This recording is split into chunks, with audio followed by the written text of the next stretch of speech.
Hey guys, today I'm going to teach you how to add a bling drip like this to your snow globe tumblers. Links to the supplies that I use will be in the description, and in future videos I'll also teach you how to add a bling name like this to the tumbler and how to bling the lid.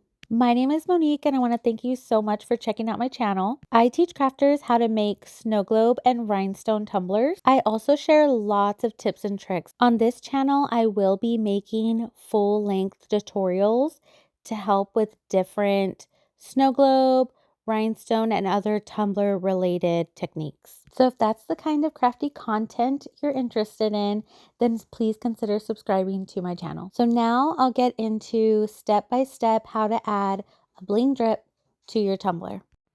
The first thing you'll want to do is download the drip template for your Cricut. So I got my template from this Etsy shop called Cheeky Mind. I've used a few of her templates and they are perfect. You don't have to adjust them in any way. They are just ready to cut and go. So if you go to her page, you'll see this one here, acrylic tumbler, 24 ounce. And I will link this in the description so you can go straight to it. But you'll want to purchase this template and it'll come not only with the drip for the top of the tumbler, but also the drip for the middle logo on the Starbucks cups. After you've purchased and downloaded your template from Etsy, you'll see it in your downloads folder with a zip on it. This is a zip file. We do need to extract it before we're able to use it. So you'll want to right click that folder, hit extract all, then extract. Now if we open this folder, we can get a little preview. Choose the SVG, that's what we'll be using in the Cricut. And you'll be able to see what the template will look like. So we'll get a template for the rim drip as well as the logo drip. So we'll go open a brand new project in Cricut, hit upload, upload image, browse, go to your downloads folder, open the folder for the Starbucks wrap drip acrylic. We're going to choose SVG, and in this video I'm going to choose the one that says Starbucks drip pieces separated for use with different colors because I only want to use this purple piece of the template. These two I'm going to remove because in this video I'm only showing you how to apply the rim drip. So I'll hit continue, upload. And as I mentioned, I'm going to remove the logo drip part. So I'm going to ungroup this, select this piece and hide it, select this piece and hide it. I don't need to resize or manipulate this at all. I'm just going to keep it as is and hit make. I don't need to save it.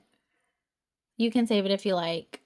Now this template does need to be cut on a 12 by 24 inch mat. So I'm going to go ahead and prepare my mat next.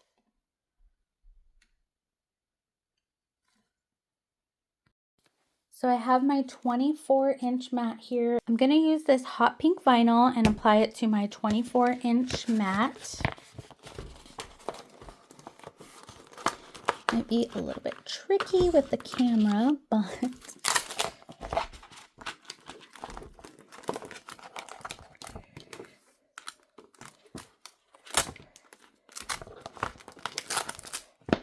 it's definitely not perfect, but it's gonna do. I'm gonna cut it here past 12 inches because we need at least 12 inches.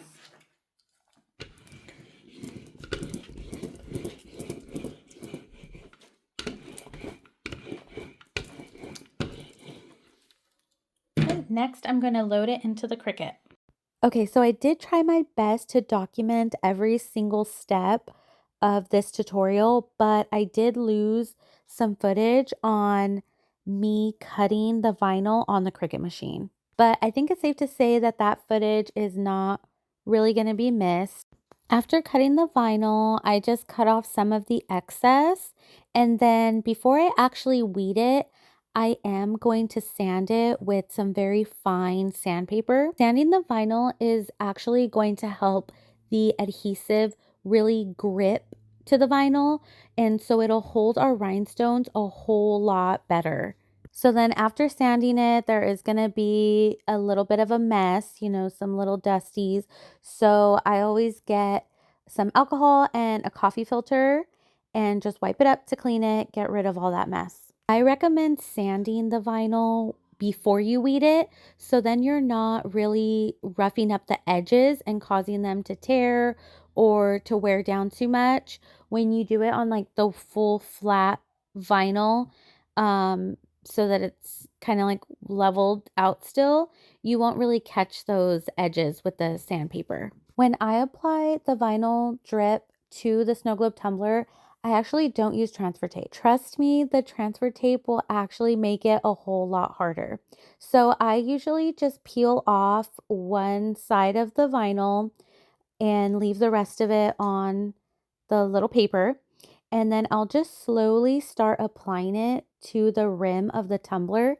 And as I'm going around, I'm just really careful trying to line up the top of the vinyl piece with the rim. I also try to flatten out those drip pieces as I go so that there are no air bubbles while it's laying flat. So I'll let this part of the video go at regular speed so you can see exactly how I'm applying the vinyl. But I do want to let you know it is pretty tricky when you first start doing it. You get better and better the more times you apply. So don't be discouraged if yours is not perfect on the first time. Also, if you need to, you can cut the vinyl drip in half. So then you only have to apply shorter amounts of vinyl at a time. That does also make it easier, and it won't prohibit you from getting a really good rhinestone drip look, you know, by the end of it. So the tricky part here, you can see me like trying to finish this up, getting air bubbles. Just lift it up a little to get those air bubbles out, and then stretch that vinyl over so that it's covering and overlapping with the first part, the first piece. So then you don't have any gaps. Now, don't stress too much if you don't align the top of the vinyl exactly with the rim. If you do get a little bit over the edge of the rim, you can just use an X-Acto knife or one of your Cricut blades to trim off that extra piece. And then if you get a little bit under the rim so that there's still tumblers showing, don't worry about that either because your rhinestones will be able to cover up that gap. Okay, so I've got my vinyl drip applied, and I'm just going around making sure that there are no bubbles. I think right here I am smoothing out some bubbles, but I will go around and just make sure it's all flat and applied. Because we already sanded this vinyl, we are ready to apply the rhinestones. So in the next part of this video where I'm applying the rhinestones, you will see some parts of it speed up. And that's just because applying rhinestone takes a really long time. So you'll eventually get bored if it's too slow. Okay, so next step is to gather your rhinestones, and you'll want your rhinestones in 3 different sizes. If you're using resin rhinestones, you'll want the 5 millimeter, 4 millimeter, and 3 millimeter. If you're using glass rhinestones, then you'll want sizes SS20, SS16, and SS12. In my opinion and experience, these 3 sizes allows you to blend the rhinestones during your drip pattern so that it just looks like a real clean, seamless look. Next, you'll want to grab your glue or adhesive of choice. My go-to for rhinestoning is almost always this Bob Smith Industries 30-minute slow cure epoxy. But for beginners, I would recommend just using the glue that you are most comfortable with. If you're not sure what glue to pick, I would choose or recommend Liquid Fusion or Gemtac.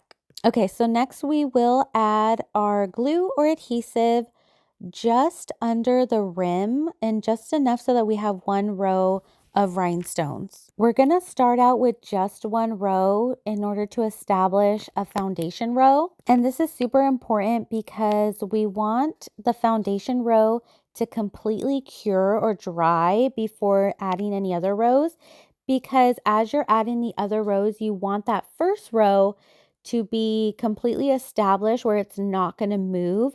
And then so later on down the road, your rhinestones don't shift and they don't become crooked over time. Okay, so here you'll see that I have turned the tumbler upside down and started applying the rhinestones to the rim or the base. This is our foundation line. Now for this foundation line, you'll want to use your 5 mm or SS20 size rhinestones. While I'm applying the foundation row, since it is right up against the table, I like to put a piece of wax paper in between. And then that way, if any glue residue does get, spill down a bit, the wax paper will easily peel off of it and you're not going to get any glue residue onto the table and you're not going to get any dust or other, things stuck to the tumbler itself. Okay, so here I am finishing up that foundation row, and before I let this cure, I am going to use my wax pencil and go all the way around and push down every single rhinestone, push it down all the way to the table. This is going to make sure that they are all in a straight line in a row and as close to the rim as possible. So after applying that foundation row, I am going to let the tumbler sit and let the glue completely cure. The cure times will be different for everybody based on the glues that they use. So just be sure to look at your bottle or your label and see what the cure time recommendation is. For this video, I have jumped ahead and started showing you how I am blinging the drip. So I've already applied my Bob Smith Industries Slow Cure Epoxy to a portion of the drip, and I'm going to go around and apply the 5 mm, or if you're using glass rhinestones, the SS20 size rhinestones along the foundation line. You'll want to use those larger size rhinestones all along the base rows up until you get to the drip area. And then to outline the drips, you'll want to use your 4 mm or SS16 size rhinestones. Once you get to those skinnier parts, you will need to start using the smaller stones. So outlining it with the 4 mm stones will actually allow you to blend the rhinestones and give it a more seamless look. So then as you'll see here, I'm going to fill in that drip using a variety of 4 mm, 3 mm, and even sometimes I'll use the larger 5 mm to fill in the larger gaps. At this point, there's no specific technique to follow. You'll just want to use your 3 different size stones to fill in the area as much as possible. I'm going to speed things up a little bit more here just to get through the video because it's a lot of the same thing. I'm rearranging a lot of the stones that I apply just to start fitting in the size of stones that I have. So sometimes I might start out by outlining, and then as soon as I'm filling it in, I might have to budge those outline rhinestones a little more out or push them a little more in just to make the space fill in as much as possible. You really want to avoid having large gaps in between the rhinestones because those gaps, unfortunately, our eyes will dart straight to them, and then that is what kind of prevents you from getting that nice blended seamless look in the end. So to kind of review on the rows closest to the rim, you'll want to use the 5 mm size or your largest size stone, and then as you go around the drips, you'll want to outline them with the 4 mm and then fill in the drip with any of those 3 sizes and just fill in as much as possible so there are no gaps. Now, sometimes as you're working on those base rows where I recommend you use your larger size stone, you'll notice that there will be a space that you're not actually able to fit a size 5 mm. So I've slowed this portion down to regular speed and you'll see I skipped a little space where I was not able to fit a 5 mm.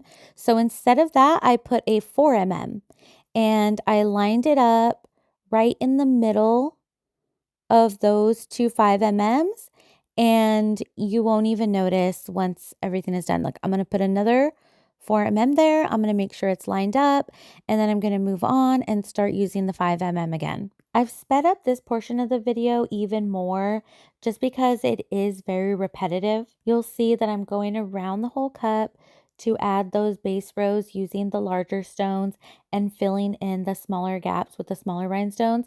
I don't think I mentioned this before, but on those base rows, I am using what's called the honeycomb method. In rhinestoning, the honeycomb method is a technique or like a pattern that we use where you make one row, the foundation row, and then each row above it, you're actually going to place the rhinestone in the gap right in between the first laid rhinestones. So looking at my tumbler, you can see that the pattern ends up creating something to the illusion of honeycomb.